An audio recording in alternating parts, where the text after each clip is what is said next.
कहते हैं कि माता पिता के चरणों में सारे तीर्थवास करते हैं।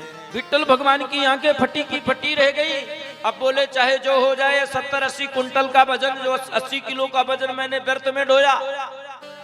हाँ, अब सुबह चलने लगे। माता एक कंधे पर माँ को बैठाया, एक कंधे पर पिता को बैठाया, और पत्नी बोली मैं भी चलूंगी। बोले तुमको जरूरत नहीं है, अब तुम यही तीर्थ यात्रा करो। ज्यादा करने लगी तो इस बार क्रोधित होकर के दौड़े, खबरदार, इस गंगा जी में डुबो दूंगा तेरे को, ज्यादा करेगा। अब वो समझ गई इनकी आंखें खुल गई हैं, ये माता पिता के चक्कर में फंस गए, मेरे देखभाल करने वाले नहीं है। तो पीछे पीछे श्रीमती दौड़ती दौड़ती आ रही है। भगवान कृष्ण को पता चला, नारायण को पता चला कि पुंडरीक अपने माता पिता के परम भक्त हैं, तो उनकी परीक्षा लेने के लिए उनके घर पहुंच गए। उस समय पुंडरीक जी अपने पिता माता पिता के चरणों को दबा रहे थे। भगवान ने कहा, जाकर के कहा, अरे पुंडरीक देखो तुम्हारे द्वार पर कौन आया है। बोले कौन हो? बोले मैं साक्षात नारायण हूं। बोले अभी मेरे माता पिता की सेवा चल रही है। तो बोले अतिथियों की सेवा नहीं करेगा? बोले जब तक मेरे माता पिता सो नहीं जाएंगे, जब तक वो ये नहीं कह देंगे बेटा जाओ आराम करो, उनके चरणों की सेवा जब तक समाप्त नहीं होगी तब तक मैं कोई सेवा नहीं करूंगा। माता पिता की सेवा से पहले कोई सेवा मेरे लिए जरूरी नहीं है, इसलिए तो फिर मैं ऐसा खड़ा रहा हूं। बोले नहीं, मैं आपको वहीं बैठे बैठे, उन्होंने ईंट फेंक दिया, उसमें नारायण जो है बैठ गए, और जब शरणों की सेवा हो गई आकर के प्रणाम किया, नारायण मुझको क्षमा करना, माता पिता की सेवा कर रहा था। भगवान नारायण कहते हैं पुंडरीक मैं तुम्हारे ऊपर बड़ा प्रसन्न हूं, जो अपने माता पिता की सेवा करता है मैं उसके ऊपर परम प्रसन्न हो जाता हूं, इसलिए आज मांग लो जो वरदान मांगना हो। तो पुंडरीक जी ने कहा प्रभु आप माता पिता की सेवा से प्रसन्न हैं, तो मैं ये कहता हूं कि सदैव इसी रूप में, इसी ईंट पर हमेशा के लिए विराजमान हो जाओ। तो आज भी चले जाइए विट्ठल के रूप में, भगवान नारायण भगवान कृष्ण खड़े हैं। तो मेरा निवेदन है बंधुओं, जब तक इस शरीर में खून है तो हम माता पिता का आदर नहीं करते हैं, माता पिता का अपमान करने लगते हैं।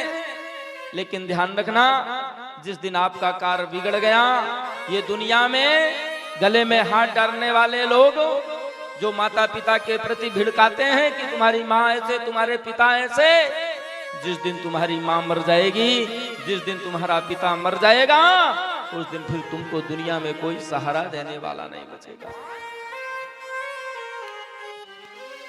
दीवार पर फोटो टंगी होगी, है ना, गले में हार होगा, कोई दुख होगा, उंगली पकड़ करके चलने वाला कोई नहीं होगा। एक दिन रोवोगे चीख पुकार के, माता पिता की अपनी मूर्ति निहारेंगे, माता पिता की अपनी मूर्ति निहारेंगे। एक दिन रोवोगे चीख पुकार के, एक दिन रोगे चीख पुकार के, माता पिता की अपनी मूर्ति निहारेंगे, माता पिता की अपनी मूर्ति निहारेंगे।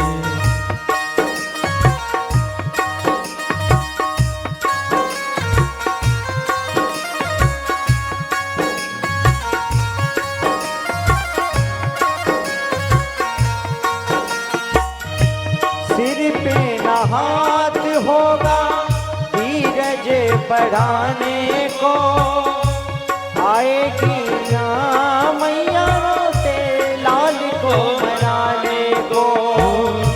सिर पे न हाथ बढ़ाने को आएगी न मैया रोते लाल को मनाने को। उस दिन सुहाएंगे ना सुख संसार के, माता पिता की अपने मूर्ति निहार के, माता पिता की अपनी मूर्ति